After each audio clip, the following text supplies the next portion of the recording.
Man, I never thought I'd have my own website selling vegan food. Wow, who would have known I'll be at Juices for Life, building relationships with people like Hit from Juices for Life, Styles P's co-worker. This is a blessing, man. I would have never thought it'd be like this. Grateful. Wow, man. Soul Country Vegan. Look where we're at now. I mean, we come from the struggle. But you have to go and get what you want. I mean, I'm even talking to people like Shooter. He comes to Juices for Life to see us, to come get our food. Can't believe this, man. I mean, we're even going to places like Philly, getting our brand out there, our names out there, doing events, and they love us. Even going to Allentown, and they talking about us, saying we have the best. Then go to Philly, and we're helping out the homeless, giving them clothes, feeding them Soul Country Vegan. Man, can't forget about the schools, talking to kids about entrepreneurship. Wow, man. Wow. If you only knew where we come from. Let me let you know how it started. Yeah, so my childhood was great. It was good. Mom and dad, they loved me. Uh, Unfortunately, I never met my biological father. Never seen him. But the man who was raising me, Nate Scott, he's definitely showed me that he loved me by raising me because I wasn't his. And my mother, she is the one who showed me what love is. She showed me how to love. She, you know, she was always there for me. My sister, sisters Tia, Gina, and Teresa would always joke around and be mad because they would always say I was her favorite. I was the only boy, but yeah. So yeah, me and my mom was close, and just our relationship, how she was always there for me. The environment I grew up in, environment was just like any other hood. You know, people living on top of each other. When I say that, just the capacity of people in the environment. Um, but yeah, just you see violence at a young age, seeing drugs, paraphernalia, domestic violence. You just became regular. Um, but yeah, that was the environment was tough. So you had to make sure you was tough. Some of the biggest challenges I would say growing up was like just not having stability because my mom and my father were not together.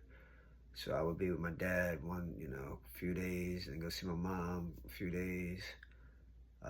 Just them not being together was a challenge. And then also, me and my sister, we was in and out of foster home just for a few months, but we went through that as children. We went through that being in foster care.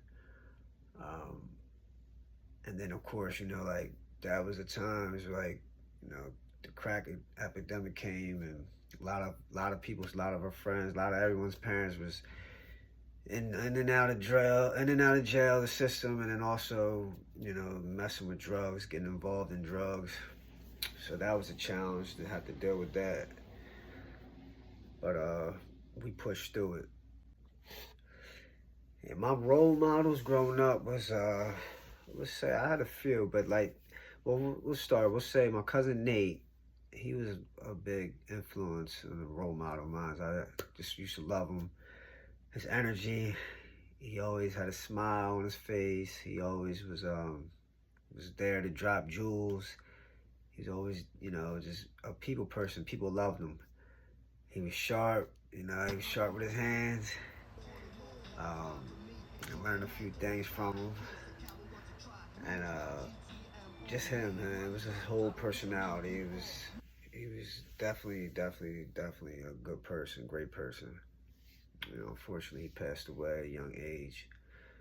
Um, and my cousin T, he another one. I would say I looked up to him when it came to music.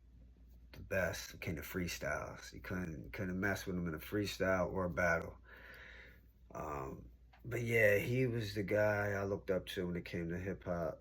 And then as I grew up, then seeing the neighborhood, the dealers, the hustlers, started to look up to those guys, and then you got hip hop music.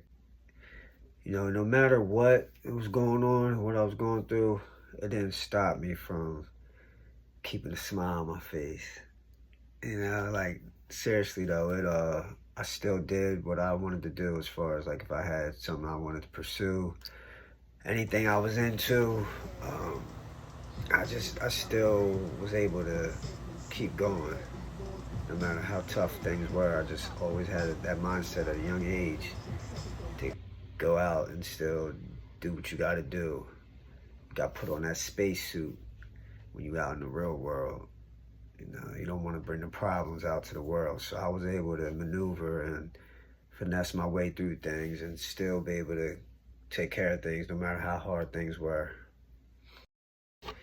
Yeah, what led me to turn into the streets was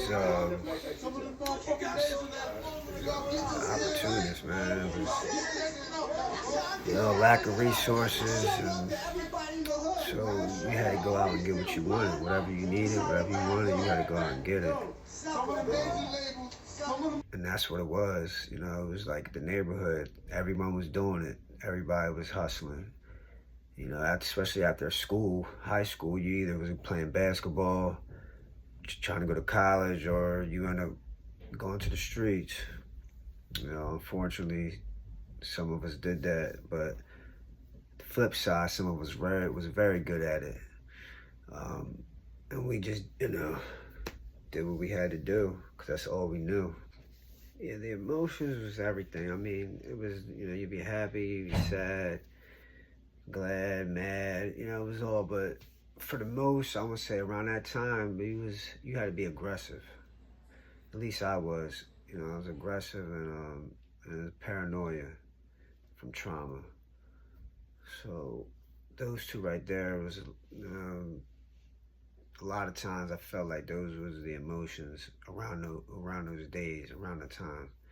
Um, and man, I have many stories, man, from hustling to fighting. But I can give you some like as far as what I was doing. You know, like I said, we was hustling. All we knew was what we knew. So I was hustling on the streets, and somebody set me up. They wore a wire on me. You know, I had a whole apartment complex, Union Court. That was that was mine. You know, I ran that. Me and my crew. A lot of memories right here. Deadly Lords. We was down there though, Union Court. But yeah, someone wore a wire on me. Jimmy Joyner. Called him Bo. Now things different. Selling a lot of cocaine at that time, crack. I'm gonna show y'all from 20 years ago. He wore a wire on me.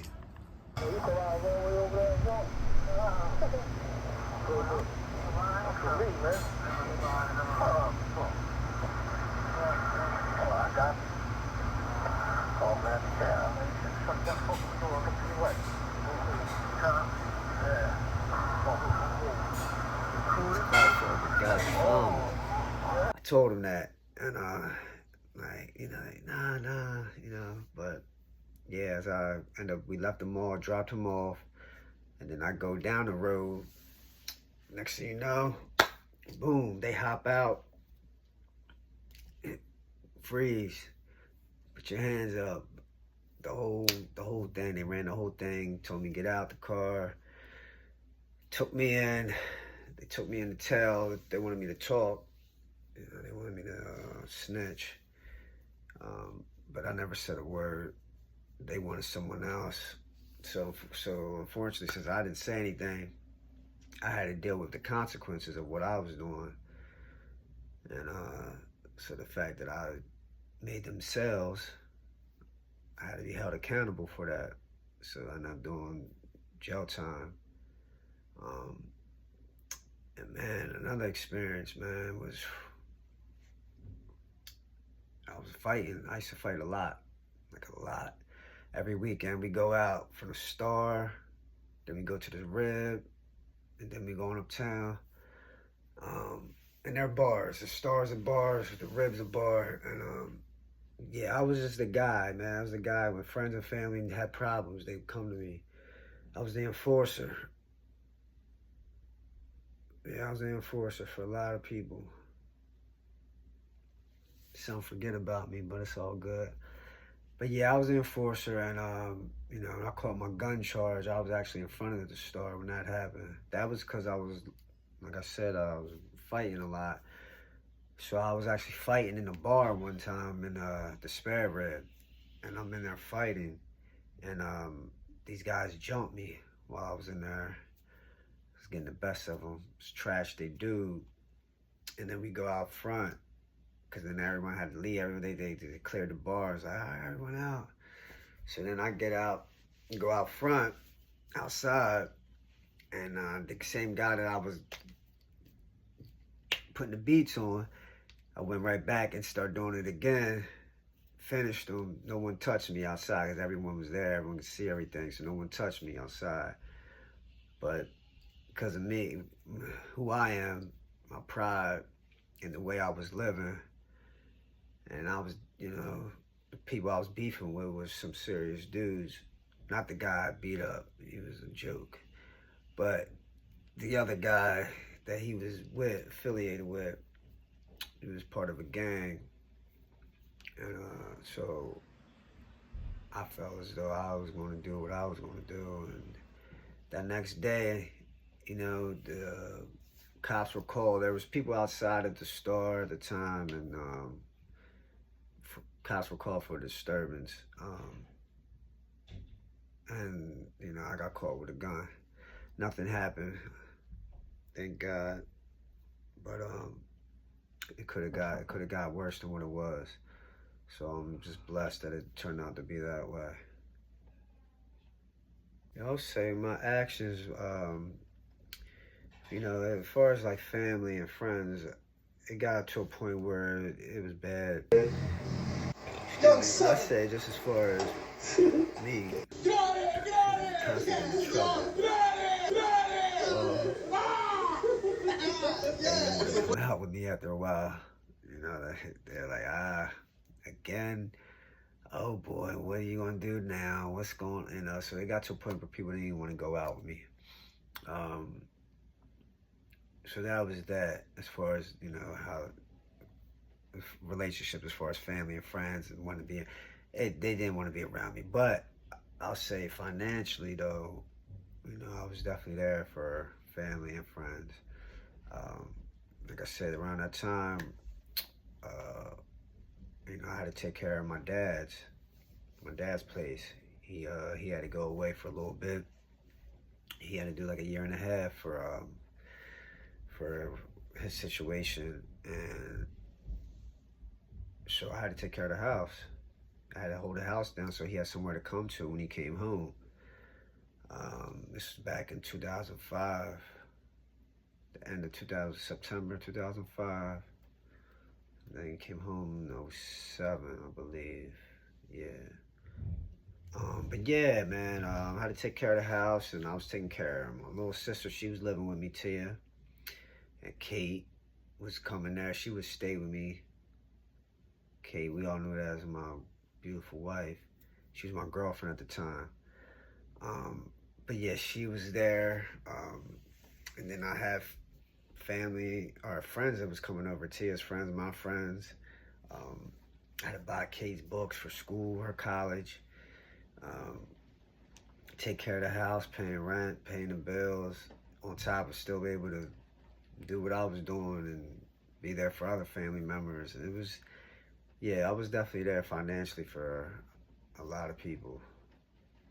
First time when someone set me up for drug sales. That was a scary time.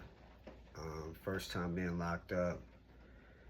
It's like that was my first offense, so I got blessed. Had a good lawyer, um, but then I didn't learn.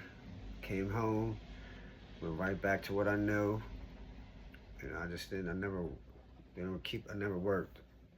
Didn't really have a job. So like I said, all I knew was all I knew.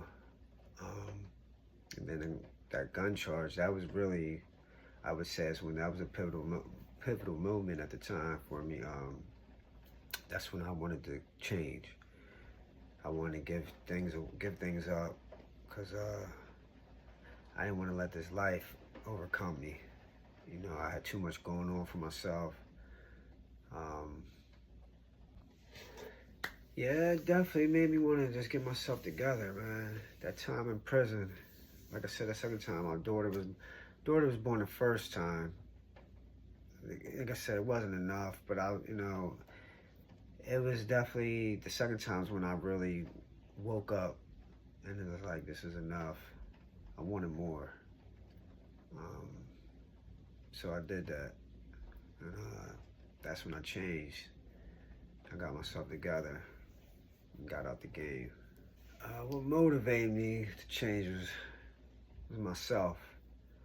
I mean, I ain't gonna lie, my wife, Kate, she's the main reason. But I say myself because there was a lot of times I wanted to change before for other people, and it don't work that way. Like, you have to want it. But she was the reason the second time where I said, you know what, I'm gonna change and do this because she deserves it. She's always been there for me, always was loyal, always had my back, always said the right words, always trying to keep me on track, because we came from two different worlds. But she still never turned her back on me. So I definitely would say she was the reason why I wanted to change. Very, very much. They definitely helped. My children helped me with my choices. You know, just seeing them, seeing their faces. You know, my baby Layla, my oldest boy Noah, and then my youngest boy Nate. Just having them around, because I was a stay-at-home dad. So just being around them was enough for me to want to just stick around and not go back to what I used to do, what I knew. Well, being that I was the stay-at-home dad means that I was doing all the cooking. So with me being at home doing the cooking, I started doing research. Started learning about food. And it went from just one thing to another. I started with pescatarian, then we went to vegetarian, and then we hit vegan. That's how it went for me. Just learning things, and then it was what I was going to do next. You know, because like I said, I was a stay-at-home dad. The next step is so what's next? Everyone's going to school now. You know, it's time to get them to school. What we gonna do? And that's what I remember, I'll never forget it. In the house, in the kitchen, literally was in the kitchen. And we're talking, and I said, you know, I'm figuring out what I'm gonna do. She looked at me and said, well, you know, we talk, what you wanna do? I didn't know, but I knew I could cook. So I bet on myself. And that's how it went. Started that, cooking, started making platters, was taking them to my wife's job. Shout out to everyone there at CQ, used to be AHA. But yeah, they would support me. They supported me. I should go to my oldest sister's job. People in that building would support me. Then I was hitting up the barbershops, and just regular people in the neighborhood, from the hood, would come out and support me, you know. I was going around delivering. Some would come to my dad's, pick up. But yeah, that's how it started. what was next, what we gonna do. I had to figure it out. So I bet on myself. And that's when we got Soul Country Vegan. And I mean, it's like anything. It's a challenge with anything, but challenges was just getting started. Was like just getting your name out there. The support, just getting support. I think that was a little challenge at first, especially because of where I'm from. I'm from the Dub, Westchester, Dub C. I always wanted more support from the hometown, home team. Unfortunately, it didn't go as how I wanted it. So that was a challenge. But I got myself expanded. We expanded. So I didn't have to rely on people from around my neighborhood. So yeah, man. So that was a challenge, just getting started, just trying to get out there. But success, man. I went from selling platters to flipping it to running a delivery operator, to manufacturing homemade frozen vegan food, running a delivery operation through Chester County and Lancaster County. So that right there was a success for me.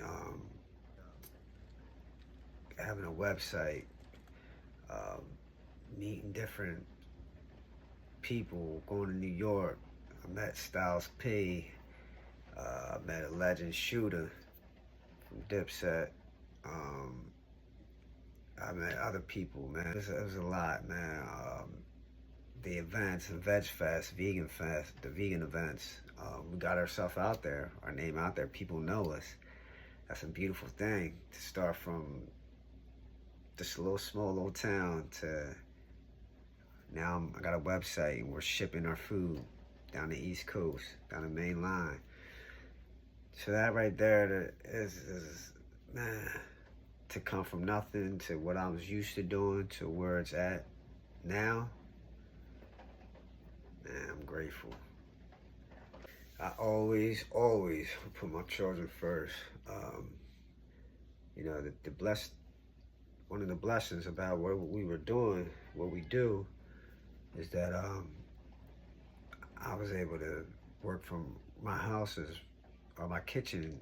Certified kitchen is 15 minutes away from home. So I was just still be able to come home for my children, get my boys off the bus, still be able to be there for them after school. Just like I said, in the morning time, I hit the kitchen, do my cooking, and still be able to just be in and out the house. Not as much as I like, but I was there. And now where we're at now it's even better. As you can see, I'm working from home now. We got a production site on our property, and that right there is a blessing. So I'm able to always be around my children and do what I love at the same time. My message I want to share is just that, never give up on yourself, no matter what you go through. There's always something out there that's better. You just gotta stay focused and see the big picture. As long as you can dream and envision it, your third eye, you can manifest anything, man, with hard work, discipline, dedication. So I just want people to know that you can come from the bottom, you can come from the streets, and still come out to be successful. Just hard work, being disciplined, consistent, dedicated. Definitely. Never give up on yourself, no matter what you go through. I would say to my younger self, just get yourself around the right people. Because of lack of knowledge and lack of resources, you only know what you know. So because of that, we go the route we go. But definitely, I would definitely tell my younger self to get around the right people. and never focus on distractions because they come all angles. You just gotta stay focused on what it is that you're working on and what you're trying to do. You know, growing up, you know, you thinking, you know, the cars, the house, the clothes, the jewelry, the girls, and all the fake material shit that they think that you make us think is real, and that shit don't matter, man. You know, success is happiness, man. Whatever's making you happy, as long as you're being productive and doing something right, you know what I mean? Doing the right things, that's what matters. You know, being happy, successful, man. Yeah, my advice is, if that's what it is, if that's the path you're on, you want to go a different direction. You know, and that's easier said than done. You want to get in and get out. I'm not telling you to do anything, because none of it comes out good on the other side. You're either going to end up doing jail, or you end up dead, and you're going to go through all the betrayal and the hate and the ups and downs when it comes to that lifestyle. So I definitely would say just, you know, you want to just make sure you're right. And being right is just being around the right people. You want to try to let that life, you know, get the best of you, because it can easily happen. So my advice is just get away, man. Get away. Change your environment. Change your mindset. And it's hard. I get it. I know it's hard. But you gotta remove yourself. You gotta remove yourself and get around the right people. My hopes and dreams is just for them to do what they love. Just for them to be happy. You know, I want them to be strong. I want them to be productive. To be confident. But just happy with whatever they're doing. Whatever they got going on. As long as they're happy, they'll figure it out. You know, life's all about perspective at the end of the day. So I just want them to be happy and doing the right things for the people. Anything is possible. Anything is possible. Doesn't matter. Doesn't matter, man. I want, you know, my legacy is people to see that anything can happen, man. Be consistent, putting work behind yourself, being disciplined.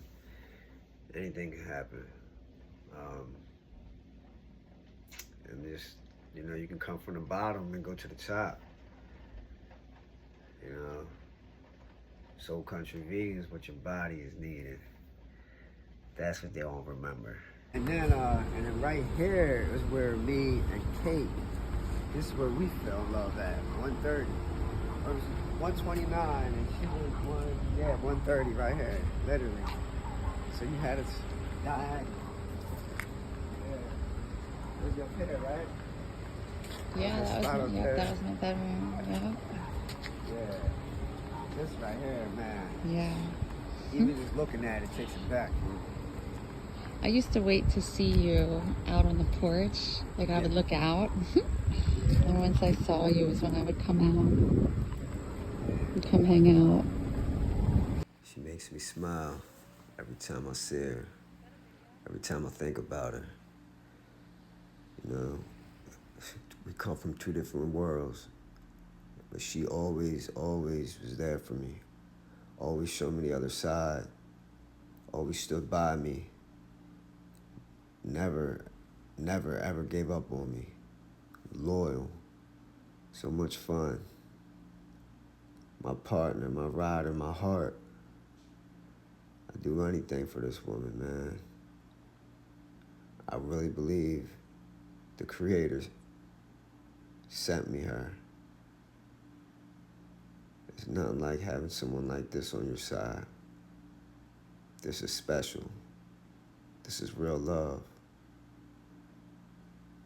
And I'm grateful. I wake up every day to this face. every day.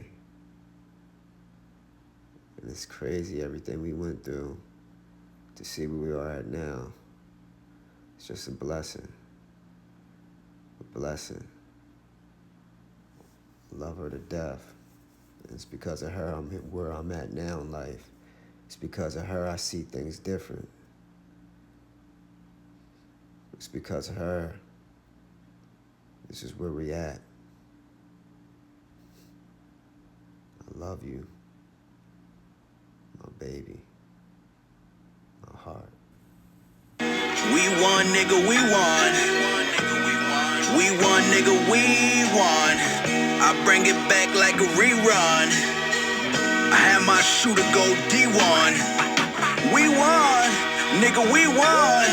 In the pot, I brought it back like a rerun. Run and re-up, nigga, run. My shooter going D1.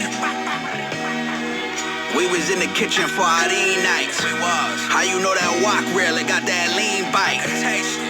I introduce you to this key light.